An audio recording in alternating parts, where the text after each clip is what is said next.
नमस्कार, आदाब। आपके साथ मैं स्मिता शर्मा हूं और आप देख रहे हैं मेरा YouTube station Smita Sharma journalist. और हालांकि हमारी पूरी इस वक्त जो फोकस है वो है आ, ईरान और अमेरिका और इजराइल के बीच जारी युद्ध को लेकर, लेकिन इस दौरान एक बहुत जरूरी मुद्दा है जिस पर आज हम बात कर रहे हैं। और ये मुद्दा जुड़ा हुआ है एक पूरे के पूरे कम्युनिटी की पहचान के साथ में, उनकी आइडेंटिटी के साथ में। हम बात कर रहे हैं ट्रांसजेंडर्स की, क्योंकि संसद में एक बिल, एक संशोधन पारित हुआ है और जिसे लेकर बेहद चिंताएं जताई जा रही हैं। ये transgender persons protection of rights act है 2026 का। और इस संशोधन के बाद में देश भर में जो ट्रांसजेंडर समुदाय हैं उनकी तरफ से लगातार एक विरोध चल ही रहा था और अब ये विरोध और बढ़ता हुआ भी नजर आ रहा है, क्योंकि ये कहा जा रहा है कि ये कानून में जो बदलाव किया गया है ये सीधे तौर पर उनके वजूद पर, उनके आइडेंटिटी पर एक बड़ा हमला है। और जो ट्रांसजेंडर व्यक्ति अधिकारों का संरक्षण विधेयक है, ये कहीं ना कहीं जो राइट्स मूवमेंट है पूरी कम्युनिटी को लेकर, उसे दशकों पीछे धकेल देगा। बहरहाल ये संसद के दोनों सदनों में पारित हो चुका है, लोकसभा राज्यसभा में, और अब इस पर राष्ट्रपति की मुहर लगनी है, प्रेसिडेंट का असेंट होना है, और जिसके लिए कम से कम 140 ऐसे सामाजिक कार्यकर्ता, मानवाधिकार कार्यकर्ता हैं और साथ ही साथ जो कानून के जानकार हैं, लॉयर्स हैं, जिन लोगों ने चिट्ठी भी लिखी है प्रेसिडेंट को ये अर्ज करते हुए कि प्लीज इसे आप अपना असेंट मत दीजिए। तो ट्रांसजेंडर जो व्यक्ति अधिकारों का संरक्षण संशोधन विधेयक है, उसी पर मैंने कहा कि आज मैं दो लोगों को इस चर्चा में जोड़ूंगी जिनकी आवाज बहुत जरूरी है इस बातचीत में। और हमारे साथ इस वक्त मौजूद हैं अनीश गावंडे, जो कि एनसीपी शरद पवार के राष्ट्रीय स्पोक्सपर्सन हैं। एंड अनीश इनफैक्ट एक फर्स्ट ओपनली गे आपके किसी भी बड़े राजनीतिक दल के प्रवक्ता भी हैं। साथ ही हमारे साथ हैं नाज जोशी, जो कि ट्रांसजेंडर मॉडल हैं और ट्रांसजेंडर एक्टिविस्ट भी हैं। और आप दोनों का ही बहुत शुक्रिया मेरे साथ जुड़ने के लिए। नाज, अगर मैं आपसे शुरुआत कर सकूं, इस बिल का सीधे तौर पर आपकी जिंदगी पर क्या असर पड़ रहा है? इसका सीधा असर पड़ेगा हमारे जो ट्रांसजेंडर्स के साथ के लिए जो अच्छी चीज़ें जो आने वाली हैं, जो सरकार ने जैसे आयुष्मान कार्ड है, आयुष्मान कार्ड हमें नहीं मिलेगा। हमको जो है काफ़ी पीछे ढकेल दिया गया है हमारी अपनी, और अमेरिका को बोला गया है कि अमेंडमेंट बिल है, तो अपनी चीज़ें जो आपने अच्छी करी थी अपने पिछले बिल के अंदर में 2019 के अंदर में, आप उसी को बैकवर्ड लेके गए हैं आप अपने इस बिल के अधिकार में। उस बिल के अधिकार में फिर भी था कि भाई आप सेल्फ आइडेंटिफिकेशन भी कर सकते हैं अपने आप को कि आप जो है ट्रांस हैं क्या हैं। ये हमको पूरा रोक देता है ये चीज़ कि भी हम अब सेल्फ आइडेंटिफाई नहीं कर पाएंगे अपने आप को, अब हम एज अ ट्रांस पर्सन। अब ये थोड़ा सा मैं आपको बताऊंगी अनिश के पहले, आपके पास आने के पहले, कि नाज के साथ मैं पिछले दिनों एक पैनल डिस्कशन में थी और नाज की जिंदगी के बारे में उनकी संघर्षों को समझने की कोशिश कर रही थी। नाज, अगर आप हमारे दर्शकों को जरा बता सकें कि जो आप लोगों को अपनी सेल्फ आइडेंटिटी का एक अधिकार मिला था, स्व पहचान का अधिकार मिला था, आपकी जिंदगी में कितनी बड़ी चुनौतियां थी इस आइडेंटिटी के आने के पहले? कैसे ये इतना महत्वपूर्ण था आपके लिए कि इस तरह की एक अधिकार आपको मिल पाई थी? पहले तो हमको कोई समझते नहीं था कि हम इंसान भी हैं, क्योंकि हमारे लिए कुछ ऐसा क्लॉज नहीं था जब हमको थर्ड जेंडर बोला जाए हमको। ये 2014 में जब नासा जजमेंट आया, उन्होंने हमको ये अधिकार दिया कि हम अपने तो आपको सेल्फ आइडेंटिफाई कर पाएँ। और उन्होंने साथ में ही जब 2019 का बिल जब आया था, उसमें भी ये बोला गया था कि अभी आप जो है पहले तो उन्होंने कहा था हम बोर्ड का वो करेंगे, बोर्ड को गठित करेंगे, और बोर्ड को हमने अपोज़ किया कि हमें बोर्ड नहीं चाहिए, तो उन्होंने बोला कि ठीक है। और मैं बोलना चाहूँगी कि मुझे as a trans right activist होके भी मुझे 2 साल लग गए हैं कि मैं अभी तक मेरा ट्रांसजेंडर कार्ड नहीं आया है। मैंने 2 साल पहले अप्लाई किया था मैंने ट्रांसजेंडर कार्ड के लिए, और 2 साल मैं अभी भी जब मैं जाती हूँ वहाँ पर डीएम के पास में, कहते हैं टाइम नहीं है, अब नेक्स्ट में आ जाना, फिर तब आ जाना। तो मतलब पूरा धक्के खाने पड़ते हैं डीएम के ऑफिस कि हमारा ट्रांसजेंडर कार्ड हमें बना के दीजिए। अनीश, आपसे मैं जानना चाहूंगी कि संसद में जो हुआ है, और वो भी एक ऐसे वक्त में, एक युद्ध जारी है, देश में अर्थव्यवस्था की चुनौतियां हैं, अचानक से इस बिल का आना और इस बिल पर जो है इंटरवेंशंस होती हैं पार्लियामेंट में, लेकिन इस बिल का पारित हो जाना, योर फर्स्ट थॉट्स कि आप कैसे देखते हैं इस स्टेप को? Smita ji, thank you so much कि आपने मुझे शो पर बुलाया। Naaz ji, very good to see you as well. मैं तो पहले कहना चाहता हूं कि ये जो उन्होंने बिल लाया है वो इलीगल है, अनकॉन्स्टिट्यूशनल है और इलॉजिकल है। क्यों? पहले तो आपने जैसे कहा है कि एक युद्ध चल रहा है, एलपीजी की जगह जगह में समस्या बढ़ती जा रही है और देश के सामने एक चुनौती है जिसका हमें सामना करना है। इस सब के बीच सरकार ने एक ऐसा कानून लाया है जो ट्रांसजेंडर समुदाय के लिए है, पर इस कानून को लाने से पहले सरकार ने ट्रांसजेंडर समुदाय के लोगों को पूछा ही नहीं है कि उनको क्या चाहिए इस कानून से। जो national council of transgender persons है, जो एक स्टैट्यूटरी बॉडी है, जो national sort of council status पे transgender persons protection of rights act 2019 के बाद स्थापित किया गया है, उस नेशनल काउंसिल को आपने कंसल्ट नहीं किया है। आपने किसी भी ट्रांसजेंडर राइट्स एक्टिविस्ट को कंसल्ट नहीं किया है, आपने किसी लॉयर को नहीं कंसल्ट किया है और आपने ये एक नया कानून पार्लियामेंट के सामने रख दिया। अब इस कानून के नीचे आपने क्या बदल लाए हैं? किसी को लगेगा कि अगर सरकार कोई बदल ला रही है तो वो अच्छे के लिए ला रही होगी, पर नहीं। इस कानून के तहत आपने जो सेल्फ आइडेंटिफिकेशन है उसको हटा दिया है। 2014 में नालसा जजमेंट के तहत सुप्रीम कोर्ट ने एक बहुत महत्वपूर्ण अधिकार, ये किसी और का अधिकार नहीं है आपको बताना कि आप मेल हो, फीमेल हो या ट्रांसजेंडर, और ये किसी का अधिकार नहीं है आपको आपके कपड़े उतारकर प्रूव करवाना कि आपका जेंडर क्या है। इस कानून ने उस अधिकार को छीन लिया है, जो एक बड़ी बड़ी बहुत बड़ी बात है। दूसरी प्रॉब्लम है इस कानून के साथ, वो है राइट टू प्राइवेसी जजमेंट के खिलाफ जाना। पुट्टस्वामी जजमेंट जो 2018 का सुप्रीम कोर्ट जजमेंट है, उसके तहत हर भारतीय नागरिक के पास एक राइट टू प्राइवेसी है। अभी नाज जी ने कहा है कि मेडिकल बोर्ड बनाए जाएंगे ट्रांसजेंडर आईडी कार्ड दिलवाने के लिए। इन मेडिकल बोर्ड में क्या होगा? 40 लोग एक साथ आएंगे एक डिस्ट्रिक्ट ऑफिस में एक मेडिकल अथॉरिटी के साथ और किसी ट्रांसजेंडर व्यक्ति को कहेंगे कि आप ट्रांसजेंडर हो या नहीं हो।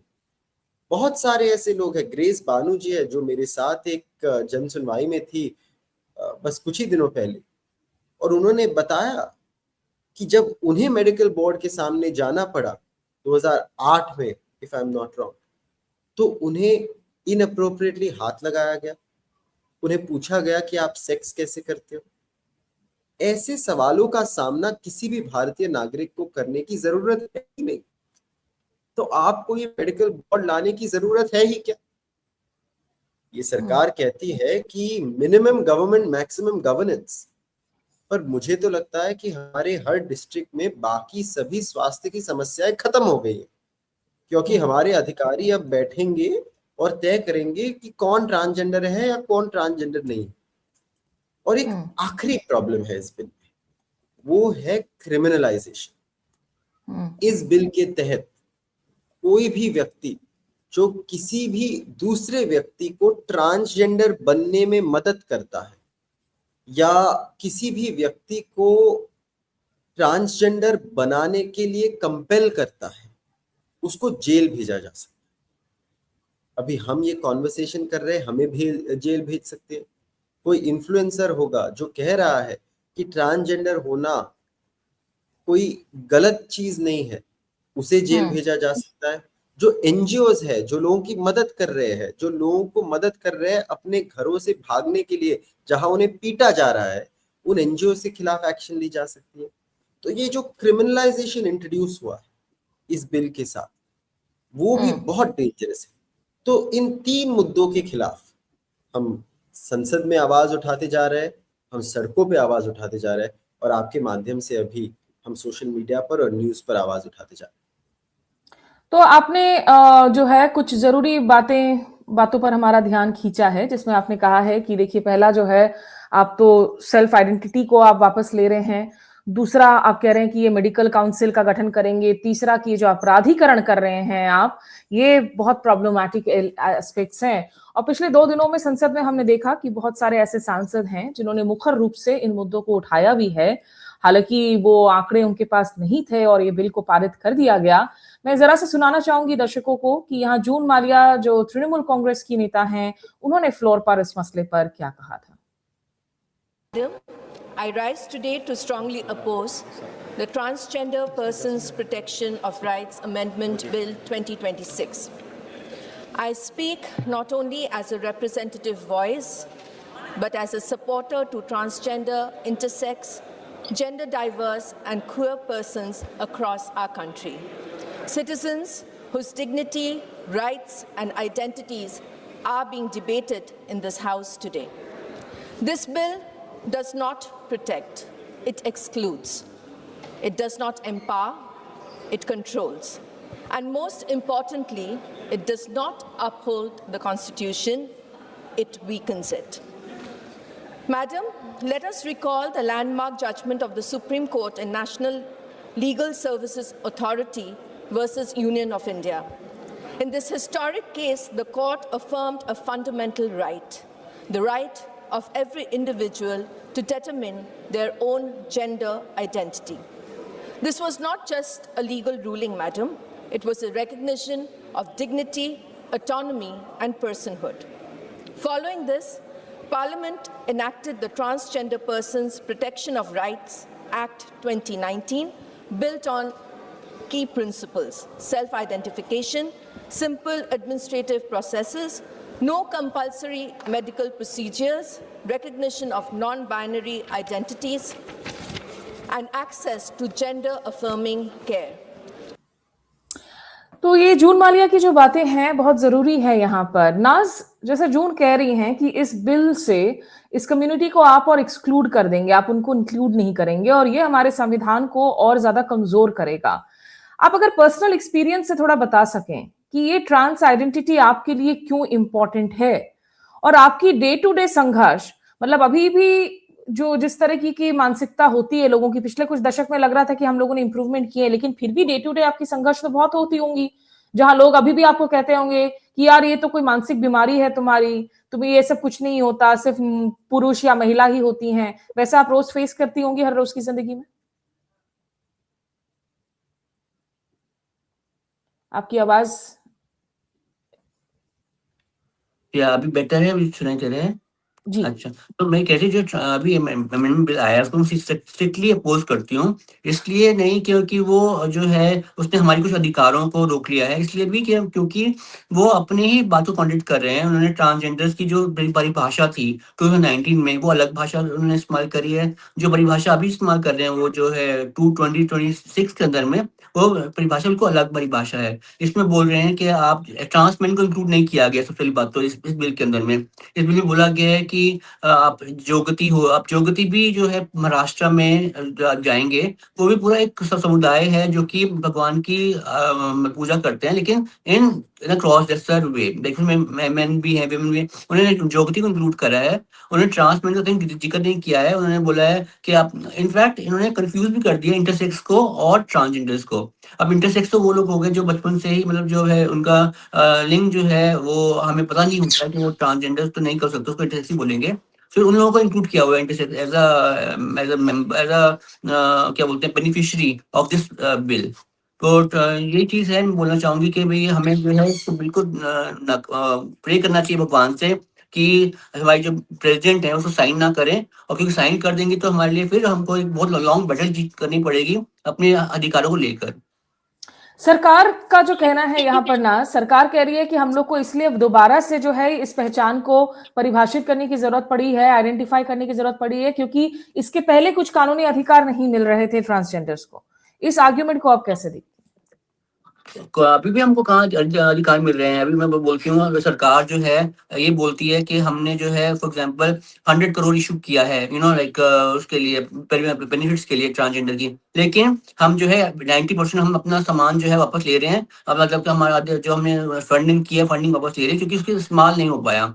इस्तेमाल तब होगा ना जब आप ट्रांसजेंडर कार्ड जैसे इशू करेंगे। अब मैंने बताया था आपको वैसे अभी कि हमारा ट्रांसजेंडर कार्ड 2 साल से अटका पड़ा है, 2 साल से उन्होंने बनाया नहीं है। ऐसे कितने सारे लोग हैं जिनका ट्रांसजेंडर जो क्या बोलते हैं कार्ड है, वो ही नहीं बन पा रहा है।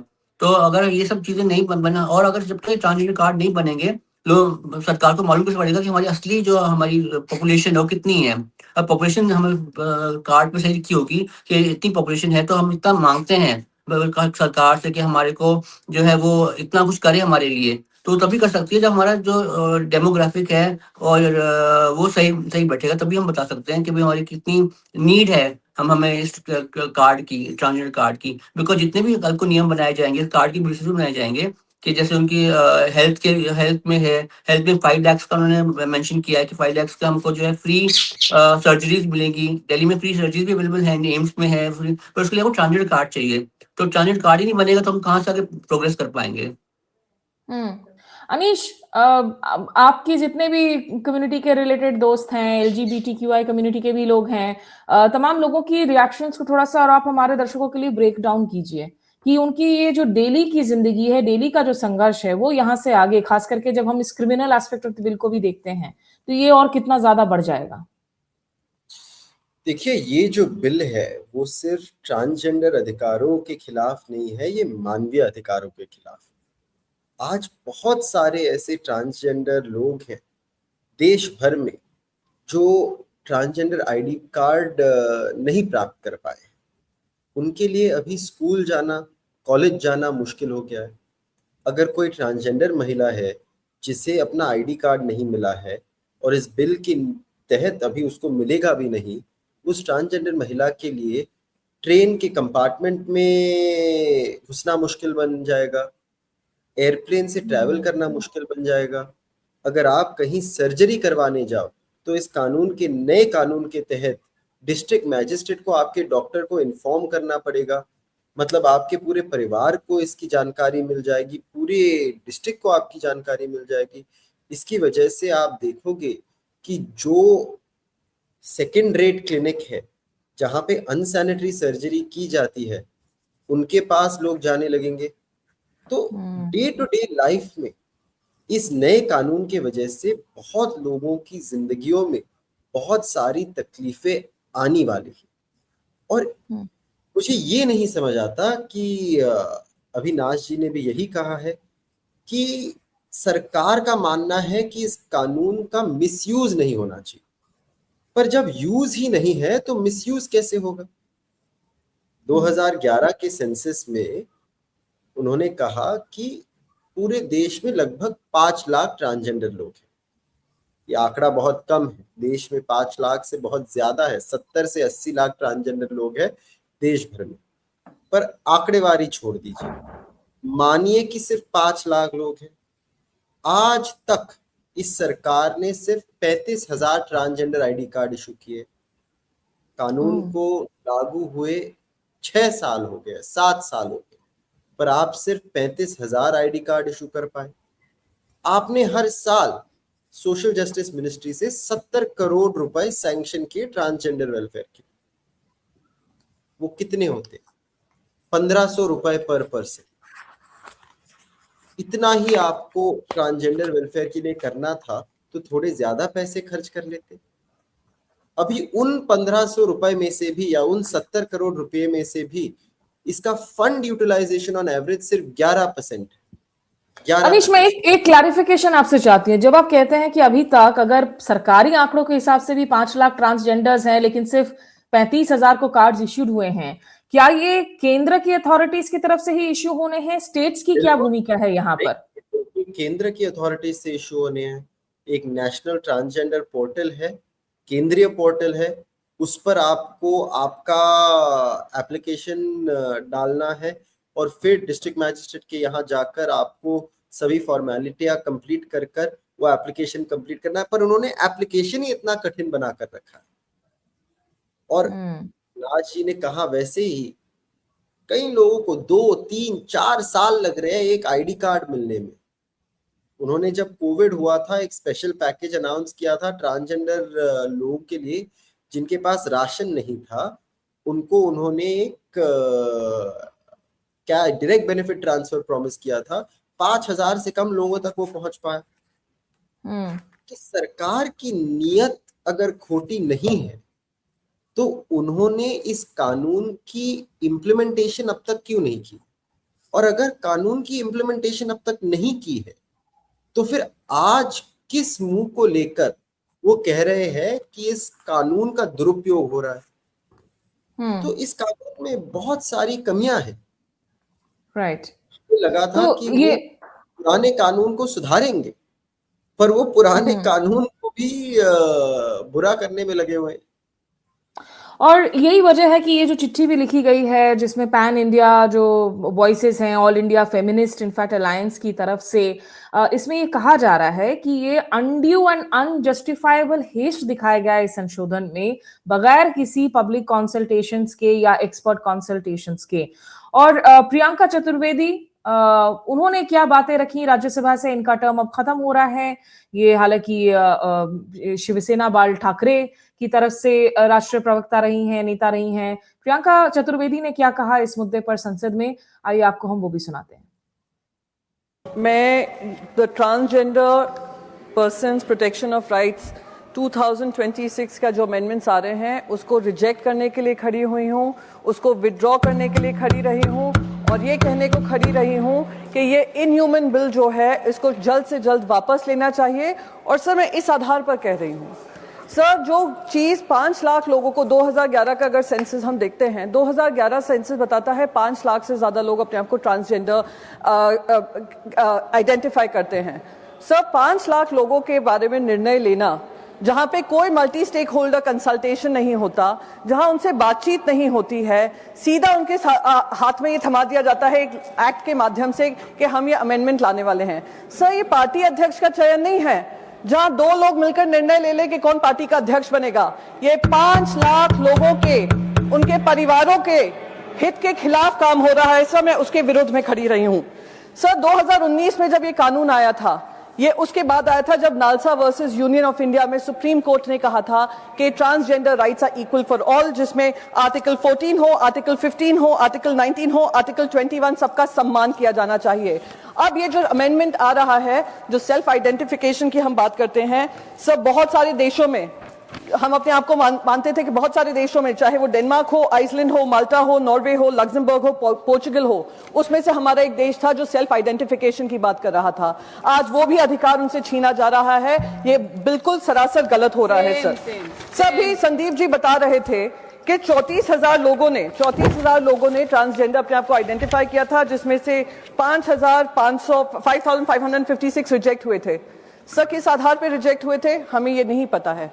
अब ये मेडिकल बोर्ड के माध्यम से जो रिजेक्शंस आएंगे किस आधार पे आएंगे? एक तो सबसे पहले उनकी डिग्निटी, राइट टू डिग्निटी जो है आर्टिकल 21 के तहत, वो उनका आप उनका सम्मान उनसे खींच रहे हैं। तो ये किस आधार पे ये रिजेक्शन हुए, और रिजेक्शन का रिड्रेसल भी उनके लिए नहीं था 2019 वाले कानून में। सर दुर्भाग्य इस बात का है कि जो बजट का भी आवंटन कह रहे हैं कि बजट का आवंटन हुआ है 10% से ज्यादा इस्तेमाल हुआ है।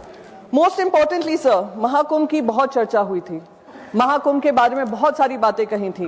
क्या हम ये भूल सकते हैं जो किन्नर अखाड़ा था, सबसे पॉपुलर अखाड़ा था वहां पर, और वहां पे कितने लोग शामिल हुए थे जिनको उन्होंने ध्यान दिया था, उनको देख रेख की थी। तो सर हम सम्मान की जब बात करते हैं तो उनके अधिकारों को खींचने का अधिकार हमें नहीं है। सर अधिकारों को और पुख्ता बनाने की जिम्मेदारी हम हर एक पार्लियामेंटेरियन की है, क्योंकि आज वो यहाँ पर मौजूद नहीं है, हम उनकी आवाज बनकर खड़े हैं। सर मैं चाहती हूँ कि ये जो आनन फानन में अमेंडमेंट्स आ रहे हैं, ये आनन फानन के अमेंडमेंट्स इमीडिएटली रिजेक्ट हों, इनका या तो सिलेक्ट कमेटी को जाए या इसको विड्रॉ किया जाए। पर ये इस तरीके से जो आ रहा है, हालांकि ये ना सिलेक्ट कमेटी को गए हैं ना विड्रॉ किया गया है, बल्कि ये पारित हो गया है। नाज, यहाँ पर आपको क्या उम्मीद है आगे? क्या कोई रिड्रेसल इंसाइट आपको नजर आ रहा है इस मसले पर? यहाँ वेल मुझे तो ये लगता है कि ये जो चर्चाएँ हो रही हैं और हम लोग जो है स्ट्रांगली इसको अपोज़ कर रहे हैं इस बिल को, तो कहीं न कहीं एक होप तो है कि शायद हमारा ये बिल पास ना हो, और अगर बिल पास हो गया, अगर द्रौपदी मुर्मू जी जो इसको पास कर देती हैं, तो फिर हमको मतलब बिल तो और एक पास हो लंबी गया है, बैटल द्रौपदी जी को इसमें बस असेंट देना है, हस्ताक्षर देना है। वो अगर देती हैं ऐसे, तो फिर हमारे को तो बहुत लंबी बैटल है जो दोबारा से शुरू करनी पड़ेगी। जो बैटल हमने चाहे 2016 में या 14 में हमने खत्म कर दी थी ऑलमोस्ट, अब दोबारा से वही बैटल लड़नी पड़ेगी। और ये सिर्फ बैटल लड़ने की बात नहीं है, बात ये है कि हम में से कितने सारे लोग हैं जो कि सरकार पे निर्भर रहते हैं। अभी जैसे अगर हमारे घर में हमारी कोई हिंसा होती है, हमें घर छोड़ जाना पड़ता है। हम बात नहीं कर रहे हैं उसके बारे में, जो एक शेल्टर होम है हमारे हमें जो दिया गया है, और वो शेल्टर होम बहुत लेस है। अगर हम घर छोड़ के जाना पड़े आज हमको, तो शेल्टर होम बहुत लेस है, क्योंकि पूरे मुंबई में मैंने देखा गरिमागृह 3 गरिमागृह हैं, दिल्ली में सिर्फ 1 गरिमागृह है। तो गरिमागृह पे भी चर्चा होनी चाहिए कि अगर आप ये बोल रहे हैं कि हम ट्रांसजेंडर उसको रिकॉग्नाइज नहीं कर रहे हैं, कुछ नहीं कर रहे हैं, तो एटलीस्ट उन पे भी आप ध्यान दीजिए कि भी आप हम जैसे अगर ये आप हम इतनी लंबी अपनी लिस्ट बना दी है कि आपको जाना पड़ेगा उसके पास, डॉक्टर को जाना पड़ेगा, आपको दिखाना पड़ेगा अपना, हो सकता है कि उनको प्राइवेट पार्ट भी दिखाना पड़े उनको अपना, दिखाने के लिए कि हम एक ट्रांसजेंडर हैं। तो ये बहुत ही ज़्यादा, मैं तो निंदा करूँगी बिल की, बहुत ज़्यादा निंदा करने वाली हूँ, और मैं ये एक्सेप्ट नहीं करूँगी। ये बिल जो भी होगा, मैं इसके पीछे आवाज़ उठाऊँगी अपना। अनीश, क्या आपको समझ में आ रहा है कि सरकार को क्या जरूरत पड़ी इस बिल को इस वक्त लाने की? क्या अमेरिका में चूंकि you have a Donald Trump, जिनको हमने देखा है इन बातों पर यकीन नहीं है, मानवीय अधिकारों को तो वो बिल्कुल भी रिस्पेक्ट नहीं करते हैं, जो उनकी डिपार्टमेंट ऑफ इक्वालिटी थी, डेई की इंक्लूसिविटी, इक्वालिटी, उन सबको उन्होंने डिसबैंड कर दिया है। क्या उसका एक कहीं ना कहीं एक वेव चल पड़ा है ग्लोबली, जिससे भी आपको लग रहा है कि ये बातें हो रही हैं? देखिए, मेरा तो मानना है कि माननीय प्रधानमंत्री नरेंद्र मोदी जी ने G7 हो या लाल किले से हो, ट्रांसजेंडर राइट्स का समर्थन किया है, और ट्रांसजेंडर राइट्स के बारे में अपनी आवाज सिर्फ देश में नहीं बल्कि विश्व में उठाई। तो ये बात उठाने के बाद जब उनकी ही सरकार ऐसे निर्णय लेने लगती है, तो उन बातों पर एक बड़ा प्रश्न चिन्ह उठ जाता है। तो ये सवाल बिल्कुल उठता है कि आज इस सरकार को ये निर्णय लेने की जरूरत ही क्या? दिन बदलते जा रहे हैं। आजकल लॉरा लूमर जैसे लोग हमारे देश में आमंत्रित हो जाते हैं, जिन्होंने हमारे देशवासियों के खिलाफ आवाज उठाई है, इतनी सारी नीच चीजें कही हैं। आप अगर देखेंगे तो अमेरिका में और इंग्लैंड में ट्रांसफोबिया बढ़ता जा रहा है। शायद वो ट्रांसफोबिया अभी हमारे देश में पहुंच रहा है। पर हमें ये नहीं भूलना चाहिए कि ये ट्रांसफोबिया है, वो वेस्टर्न है। ट्रांसजेंडर इंक्लूजन हमारी संस्कृति है। सदियों से इस देश में ट्रांसजेंडर आइडेंटिटीज को माना गया है, उनकी इज्जत की गई है, और ट्रांसजेंडर उत्थान के लिए हमने बहुत सारे स्टेप्स उठाए हैं। तो आज शायद ministry of social justice of empowerment में कोई ऐसे ब्यूरोक्रेट है, हमने आवाज उठाई है एक ऐसे ब्यूरोक्रेट के खिलाफ, योगिता स्वरूप जी, जिन्होंने national council of transgender persons के सदस्यों का अपमान किया एक मीटिंग में। उन्हें कहा कि आपकी राय की हमें यहाँ जरूरत नहीं है। उन्हें कहा कि अमेरिका जैसी परिस्थिति हमें यहाँ नहीं चाहिए। उन्हें ये भी कहा कि उनके खिलाफ जब अत्याचार होंगे तो उनके लिए सजा कम होनी चाहिए, और जो बायोलॉजिकल औरतें हैं उनके खिलाफ जब अत्याचार हुए या होंगे उसके लिए सजा और होनी चाहिए। तो ऐसे ब्यूरोक्रेट भी आज इस सरकार में है जो ट्रांसजेंडर राइट्स के खिलाफ है, और शायद इन ब्यूरोक्रेट्स की वजह से आज ये बिल पारित हुआ है, और इन ब्यूरोक्रेट्स के खिलाफ भी एक्शन लेने की बहुत जरूरत है। पर मैं आपसे कहना चाहता हूं कि ये क्यों हुआ, इसका जवाब तो अभी किसी के पास नहीं। हालांकि एक सोच ये भी है कि क्या सेंसस के पहले इस तरह की कोशिशें की जा रही हैं कि आप इन बाइनरीज को जो है आप इंक्रीज कर सकें, आप सिर्फ मेल और फीमेल के लेंस से आप देख सके। सेंसस जो कि पेंडिंग है एक लंबे वक्त से और अब शुरू होने जा रहा है कुछ वक्त में देश भर के अंदर। लेकिन जो एक इंटरेस्टिंग बात कही अनीश ने कि किस तरीके से जो हमारी ट्रांसजेंडर्स को लेकर हमारी जो सभ्यता में हमारी जो सोच रही है, सिविलाइजेशनल सोच रही है, उसमें दरअसल हमने सम्मानित किया है और ट्रांसफोबिया को हम नहीं बढ़ा सकते हैं, हमें लोगों को इंक्लूड करना है। और इस बाबत इनफैक्ट जया बच्चन जी जो कि समाजवादी पार्टी की नेता हैं, पूर्व अभिनेत्री हैं, इन्होंने बहुत जरूरी बातें रखी कि इस कम्युनिटी को हम सदियों से भारत में हम कैसे देखते आए हैं। तो मैं चाहूंगी कि थोड़ा सा जो है उनकी कमेंट्स को भी हम सुन लेते हैं और उसके बाद मैं आखिरी रिएक्शंस के लिए अनीश और अनाज से बात करूंगी। कम्युनिटी जिनके बारे में हम चर्चा कर रहे हैं, जिनकी डिग्निटीज को हम खत्म करने की बात कर रहे हैं, उनको राम जी का बहुत बड़ा आशीर्वाद था। राम जी ने कहा था, क्योंकि जैसे आपको संजय सिंह जी ने कहानी सुनाई कि हर शुभ अवसर पर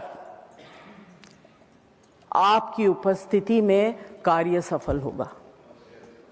हमारे यहाँ परंपरा है कि हर शुभ अवसर पर वो लोग आते हैं, उनको पता होता है कि इनके घर में बच्चा होने वाला, वो मार्क करके जाते हैं और आप उनको दिल से देते हैं क्योंकि उनका आशीर्वाद जो है बहुत शुभ होता है।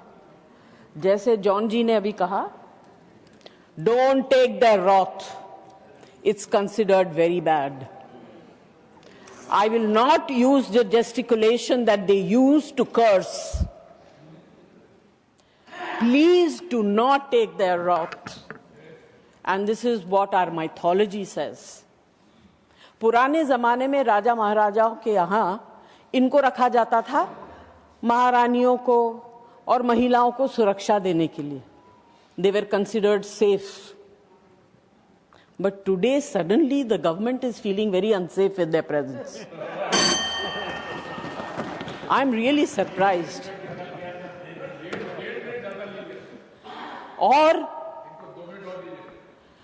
और मुझे ये समझ में नहीं आ रहा, आपके पास इतनी चीजें हैं करने के लिए। This is our budget session. उसके ऊपर चर्चा करिए. Talk about the prosperity or whatever the budget is going to bring of the country. संक्षिप्त करिए माननीय सदस्य, आप संक्षिप्त नहीं, जितना समय अलाट होगा, जो आपको पीठ पर देखकर बोलना है। Legislative priority should be given to finance related bills before taking up other matters of such sensitive and consequence. I would like to ask, what is the urgency in bringing this bill at this stage? Why can it not be examined with the depth and care it deserves? And very importantly, sir, we need representation of that community in these two houses. उनको बना के लाइए nominated member.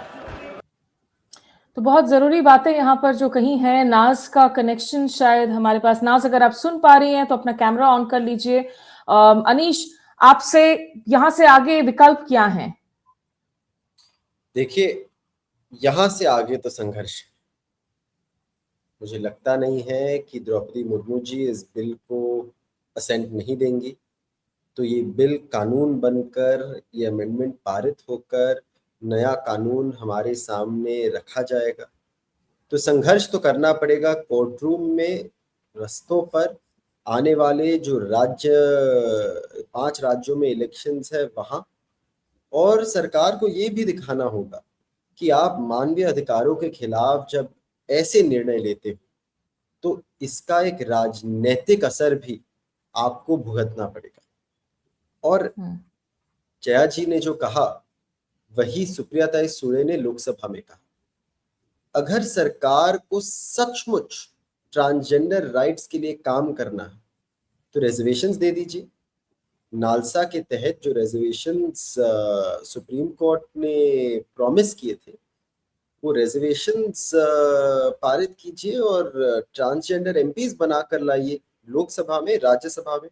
Transgender MLAs बनाकर लाइए विधानसभा में, विधान परिषदों में।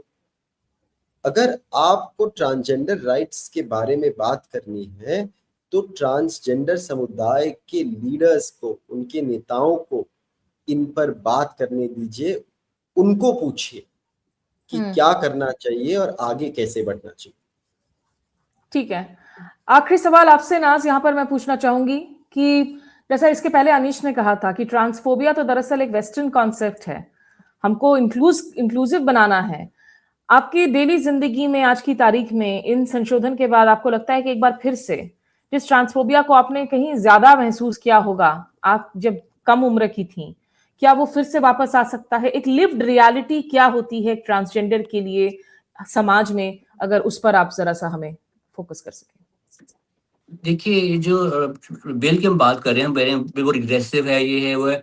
सिर्फ कागज़ी तौर पे तो हमारी ज़िंदगी खराब है ही, मतलब जो मैंने बताई है अभी जो, लेकिन हम लोग क्या सहते हैं डे टू डे ज़िंदगी के अंदर में, वो बहुत ही मतलब कि एक शर्मनाक चीज़ है कि डेली हमको अपना जेंडर प्रूव करना पड़ता है किसी ना किसी को, चाहे वो हम अपना क्या बोलते हैं, एक मेट्रो में टिकट लेने जाएँ या फिर हम लोग एक मेट्रो में बैठने जाएँ फीमेल की बोगी के अंदर में, वहाँ हमें प्रूव करना पड़ता है कि हम लोग विमेन है, ट्रांस विमेन है, विमेन हम बोलते आ रहे हैं। और मैं तो ये बोलना चाहती हूँ कि सरकार जो ये कर रही है बिल्कुल ठीक नहीं कर रही है। मुझे लगता है ये इनका जबरदस्ती प्रोपेगेंडा था कि इनको ये लाना है, बिकॉज जल्दी जल्दी बिल पास हो गया, मतलब कि 4 घंटे के अंदर में लोकसभा में, 4 घंटे के अंदर में राज्यसभा में, इतना तो जल्दी कुछ हमने देखा नहीं। कुछ और ये पॉजिटिव करते हमारे लिए तो हम इनको बहुत सपोर्ट करते हैं, पर कुछ पॉजिटिव नहीं हो रहा है जो हम जो देख रहे हैं, बहुत नेगेटिव हो रहा है। और आम ज़िंदगी में, डे टू डे लाइफ में ये हमें बहुत मुश्किल देने वाला है ये, और बल्कि आज जो बच्चे, जो आने वाले बच्चे हैं, उनको ज़्यादा ये टेंशन देगा, क्योंकि उन लोगों के जो है नहीं कर पाएँगे, वो लोग इसको फेस नहीं कर पाएँगे इस बिल को। चलिए, बहुत ही अफसोसनाक बात है ये जो कुछ हुआ है, और ये जी। ज़रूरी था कि इस मुद्दे को मैं फ्लैग करती हमारे दर्शकों के साथ में, क्योंकि हम इस वक़्त इतनी ज़्यादा हम सारे से हज़ारों किलोमीटर दूर जारी युद्ध पर फ़ोकस्ड हैं। लेकिन एक जो हर रोज़ की युद्ध है, हर रोज़ की एक जंग है, जो एक पूरा ट्रांसजेंडर कम्युनिटी लड़ रहा है, उस जंग को हम पूरी तरीके से अनदेखी नहीं कर सकते हैं। और किन कारणों से आया है, क्यों इतनी हड़बड़ाहट दिखाई है इस बिल को लाने में, इसके जवाब अभी तक नहीं मिल रहे हैं। अब बाकी जो है गेंद राष्ट्रपति द्रौपदी मुर्मू के कोर्ट में है। असेंट तो शायद आ ही जाएगा, जैसा अनीश गावंडे ने कहा। तो आगे इस संघर्ष का पथ जो है वो काफी लंबा है। लेकिन शुक्रिया आप दोनों का हमारे साथ जुड़ने के लिए फिलहाल इस चर्चा में और अपनी बातों को रखने के लिए। तो जो दर्शक हमारे साथ जुड़े, आपका भी शुक्रिया। नमस्कार, आदाब।